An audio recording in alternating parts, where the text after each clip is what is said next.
उधर झड़प में शहीद हुए बिहार रेजिमेंट के सुनील कुमार की आखिरी उस्मात आज अदा की जाएंगी। शहीद की बीवी और बेटी ने नम आंखों से सुनील कुमार को सलामी दी। साथ ही उन्होंने लोगों से अपील की कि वो चीन के सामान का बायकॉट करें। की अंतिम यात्रा यहाँ से निकली है घर से, और उनका पूरा परिवार जो है वो यहाँ पे आप देख रहे हैं। उनकी जो पत्नी जो है वो अब देख सकते हैं कि सब कुछ यहाँ से उगड़ गया है, बावजूद जो है उनकी पत्नी को सलामी देखते हुए आप देखेंगे कि बावजूद वो हिम्मत आप देखिए कि वहाँ से सलामी दे रही है।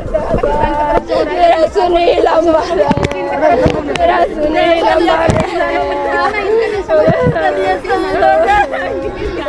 मेरे पापा को इंसाफ मिलना चाहिए और चीन से बदला लेना ही है।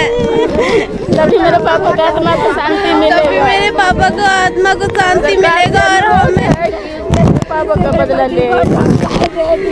चीन का सामान को बहिष्कार करे। भारत में चीन का कोई प्रोडक्ट ना इस्तेमाल हो।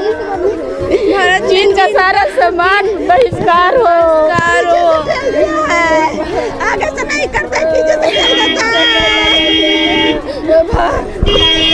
ये आप सुन रहे हैं कि ऐसी जो शहीद की जो पत्नी है वो कह रही हैं कि, और उनकी जो बेटी हैं वो कह रहे हैं कि किसी कीमत पे शहीद का बदला लिया जाना चाहिए, और चाइनीज जो प्रोडक्ट है, जो सामान है, उसे भी खिलाफत करने की ज़रूरत है। कैमरा पर्सन अजय दुबे के साथ रवि एस नारायण, न्यूज़ 18 पटना।